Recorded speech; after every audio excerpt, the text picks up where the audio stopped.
Halo Snekrip, balik lagi bareng gue Arya. Dan sekarang waktunya ngomongin film yang udah gue tunggu-tunggu banget nih. Ini adalah salah satu sequel, atau ya lebih tepatnya prequel ya, dari salah satu film terepik yang pernah ada, Mad Max Fury Road, yaitu Furiosa, A Mad Max Saga. Dan sesuai judulnya, ini adalah cerita soal Furiosa ya, sebelum dia ketemu sama Max ya di Mad Max Fury Road. Dan impresi pertama gue pas nonton gila sih.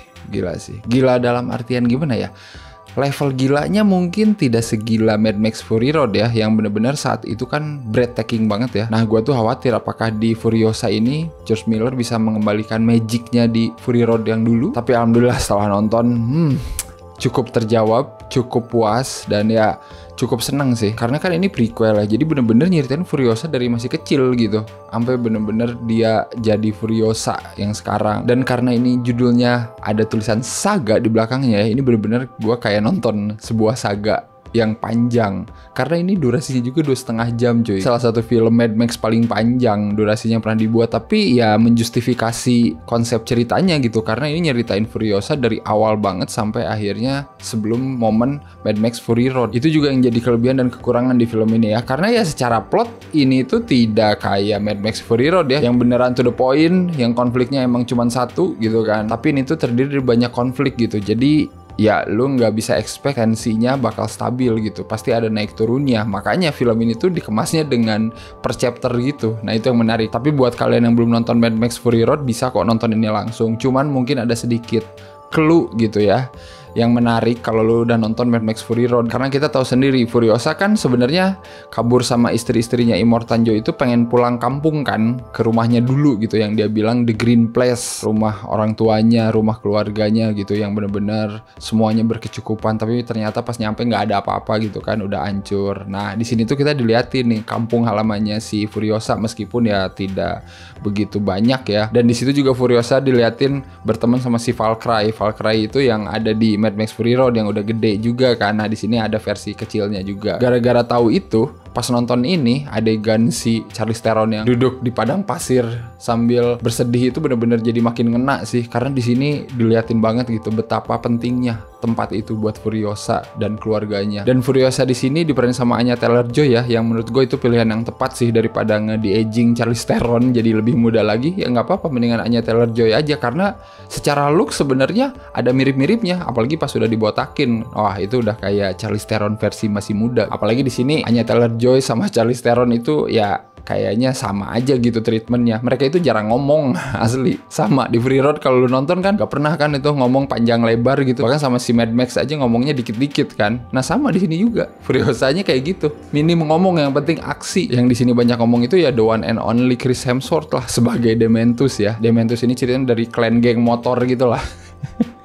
Geng motor anjing, emang ini baru geng motor nih, geng motor di zaman post apokalip ya. Dan dulu ini ceritanya si Dementus ini masih berseberangan sama Immortan Joe gitu. Nah ini juga menarik nih, kalau lu nonton Mad Max Fury Road lu bakal tahu klan-klan yang disebutin sama Immortan Joe di Mad Max Fury Road kan. Ada Gastown, terus ada apa lagi, ada Bullet Farm. Nah di sini tuh diliatin tuh Gastown sama Bullet Farm itu kayak gimana dalemannya gitu. Meskipun ya balik lagi ya tidak terlalu detail, tapi setidaknya kita jadi tahu gitu 3 benteng pertahanan terakhir di Wasteland itu yaitu bensin, air, sama peluru. Nah dari 3 ini tuh si Dementus ini pengen menguasai semua gitu, makanya terjadi perang sama Immortan Joe. Dan Chris Hemsworth gue liat kayak emang bersenang-senang banget lah meranin si Dementus ini, karena emang kelakuannya nggak bisa ditebak gitu ya. Secara nggak langsung Dementus juga yang bikin Furiosa jadi seperti yang kita lihat di Fury Road gitu ya, karena si Dementus itu udah merenggut semuanya dari Furiosa. Jadi gue ngerasa pas di Mad Max Fury Road tuh, wah ini emang Furiosa yang kita kenal gitu.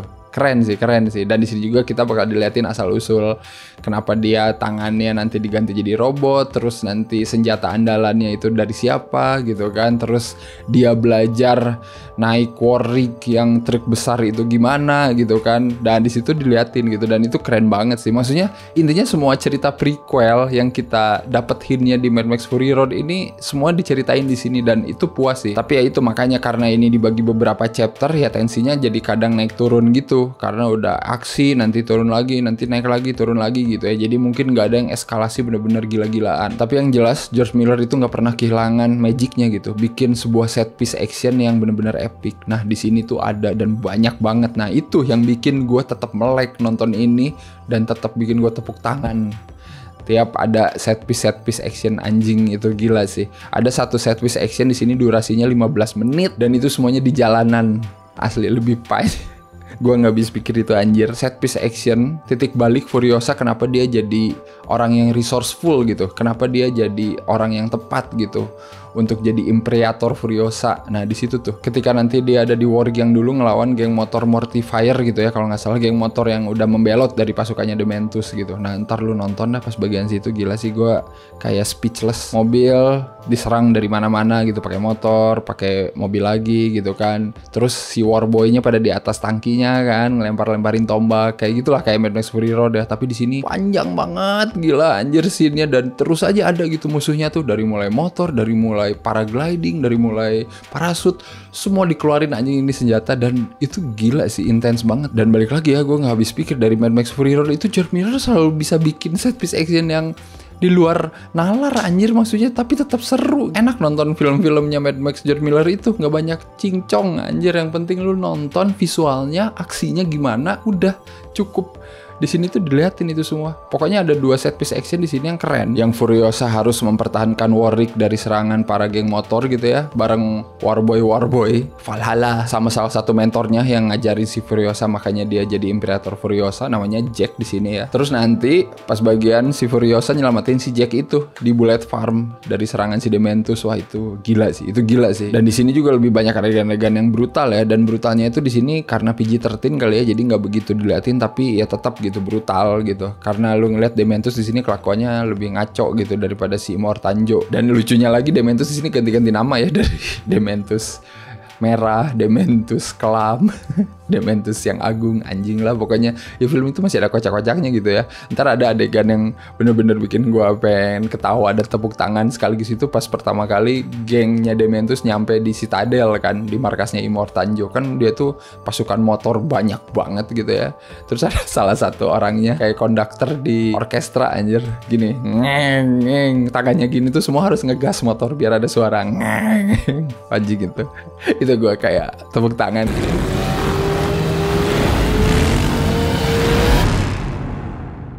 Hal-hal kayak gini tuh kayak sesuatu yang umum gitu, tapi pas kita nonton tuh kayak anjing bener bisa kepikiran anjing.